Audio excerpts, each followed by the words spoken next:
Il est actuellement minuit et 38 minutes du matin, bien sûr, puisque j'ai dit minuit, donc il est à la fois extrêmement tard et à la fois très très très très tôt. Et oui, l'actualité n'attend pas, en tout cas en rapport avec le Monsterverse. Si vous ne le savez pas, sachez que je suis totalement fan de ce qu'a proposé Warner Bros. Et Legendary concernant le Monsterverse. Pour vous le dire et pour vous le montrer, d'autant plus, j'ai acheté récemment pour Noël un cadeau de moi à moi concernant uniquement le Monsterverse. C'est du coup une sorte de coffret avec tous les films du Monsterverse déjà. Voilà, ça va être rajouté ici. Voilà, en plus avec le petit logo Monsterverse. Très très bien. Mais je suis totalement fan de l'univers, sachant que l'année dernière, on a eu donc un petit film qui s'appelle Godzilla contre Kong. Un film où, bah, en soi, Godzilla a, semble-t-il, pris le dessus. Hein, ce n'est pas spoilé, même si en soi, si. Totalement. Évidemment, cette vidéo pourrait contenir des spoilers. C'est peut-être un peu trop tard, mais de toute façon, si tu regardes cette vidéo, c'est que tu es quand même un minimum au courant de la chose. Sachant que dans le film, ce qui est assez intéressant, c'est qu'on a eu une sorte de combat à trois. C'est que le Mecha Godzilla a défoncé Godzilla, qui lui-même a défoncé Kong, qui lui-même a défoncé le Mecha Godzilla. Donc à la fois, toutes les forces s'annulent, entre guillemets, tout est à égalité. Tout est à égalité, tout est à égalité. Il n'y a pas tout le temps des liaisons à tous les mots, Landry, Warren, peu importe. Mais du coup, moi, la news qui va m'intéresser, c'est par rapport à plutôt au futur de la franchise Monsterverse. Parce qu'on sait, dans Monsterverse, il y a le film de Gareth Edwards, donc il date de 2014, donc le film Godzilla. Puis, en 2017, il me semble qu'il y a eu donc Kong Skull Island. Puis en 2018 ou 19, je ne m'en souviens plus, mais je crois que c'est 18, peut-être 19. Il y a eu donc Godzilla 2, ou plutôt Godzilla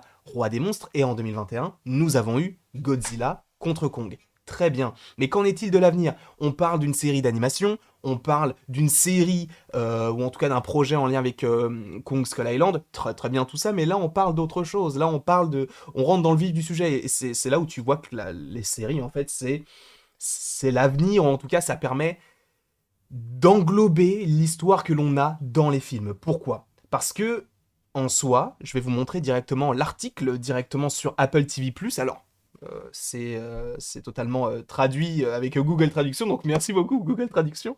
Mais il y a marqué quoi? Apple TV Plus a annoncé aujourd'hui une commande de série pour une nouvelle série originale d'action en direct de la franchise Monsterverse de Legendary. Ce qui est très intéressant, c'est que là où justement on pouvait avoir des projets qui n'étaient pas forcément en lien direct avec le Monsterverse, hein, je pense notamment à la série d'animation qui est sur Netflix, qui peut-être en lien avec le Monsterverse, mais tu sais, il n'y a pas de réel lien. Alors, je l'ai vu en diagonale, donc c'est possible qu'il y ait des choses. Mais pour le coup, le Monsterverse est surtout composé des films. Là, on parle d'une série, donc ça change un petit peu ce que l'on avait notamment connu par rapport aux quatre films, donc Godzilla, Roi des monstres, qui est donc sorti en 2019, pour le coup.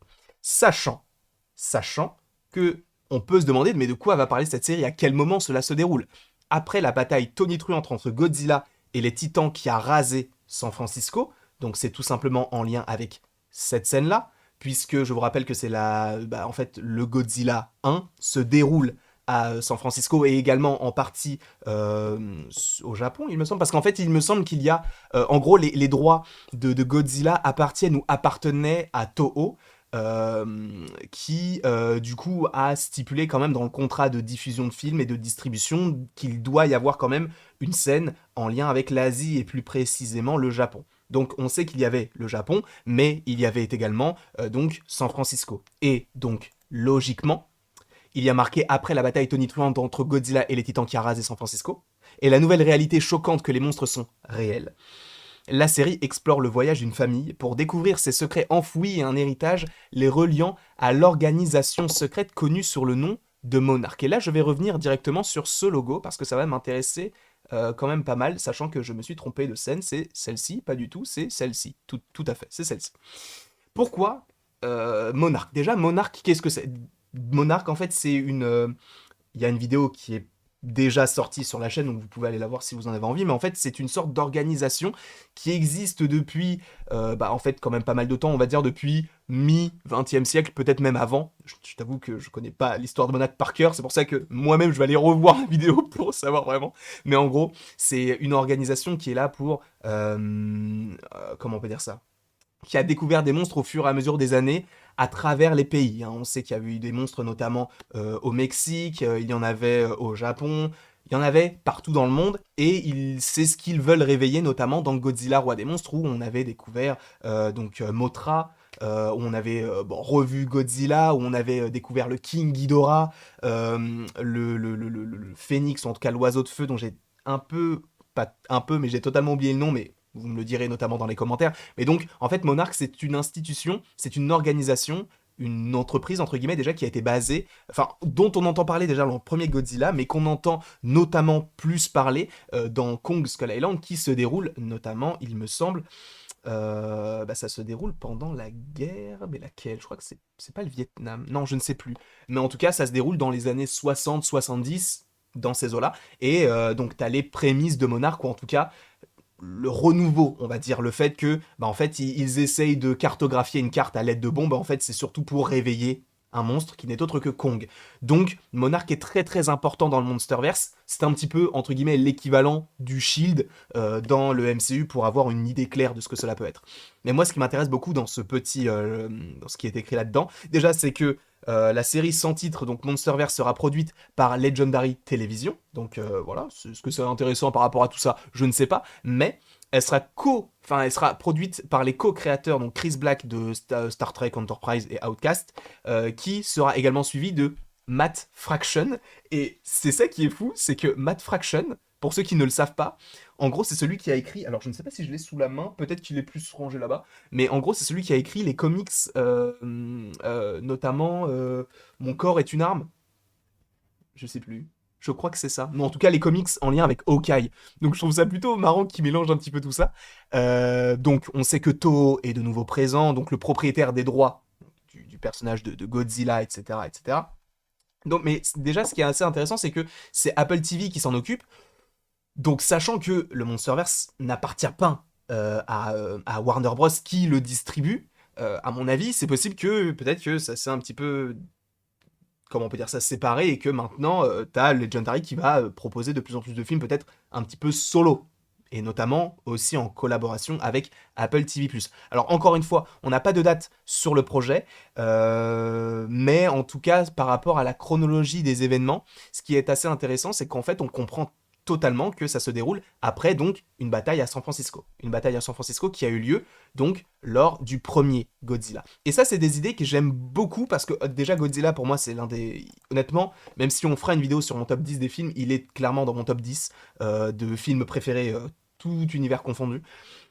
Sachant que ce film donc explorait un petit peu Monarch mais sans trop l'évoquer comme le fait Kong Skull Island. Donc là ça va être assez intéressant d'avoir une série qui se déroule juste après le premier film.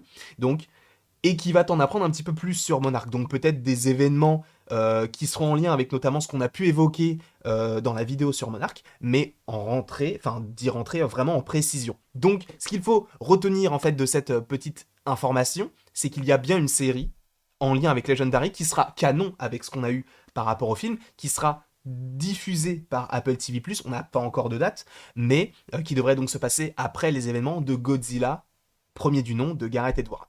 Si vous ne connaissez pas forcément le Monsterverse, commencez par celui-ci parce qu'il est juste génial. Après, encore une fois, il y a des films meilleurs, moins bons, etc. C'est en fonction des goûts de chacun. Et sachez que j'ai sorti mon top 4 des films du Monsterverse sur la chaîne, donc n'hésitez pas à aller le voir si vous en avez envie. J'étais obligé de réagir à cela, et sachez que dans quelques temps, surtout en février, on parlera du Monsterverse, notamment de l'avenir du Monsterverse, du futur de Kong, du futur de Godzilla notamment, sachant que par rapport à Kong, ce serait assez cool d'avoir un Kong 2 ou 2.5 ou 3 si on estime que Godzilla contre Kong est un film aussi sur Kong, parce que c'est un petit peu le cas. Sachant que j'aimerais beaucoup qu'on exploite la Terre creuse, sachant qu'on sait que si jamais il y a une suite sur Kong, que le réalisateur de Godzilla contre Kong est en train de préparer, eh bien, on peut s'attendre quand même à avoir la Terre creuse. Ça serait très intéressant, sachant qu'on l'évoque dans Godzilla contre Kong, et on l'évoque, on fait plus que l'évoquer, on le voit, mais ce serait beaucoup plus intéressant de l'exploiter au maximum. Donc en tout cas, moi personnellement, ça me hype de fou. Imaginez, on va pouvoir faire ce qu'on fait sur Marvel.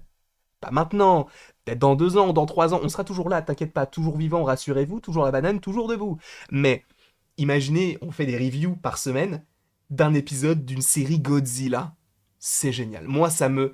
c'est- c'est- Merci. Merci. Merci. Je vous fais d'énormes bisous. Je ne sais pas du tout quand est-ce que cette vidéo sortira. Elle va pas sortir maintenant puisqu'il est bientôt 1h du matin, donc ce n'est pas la peine. Mais elle va sortir vraisemblablement demain matin.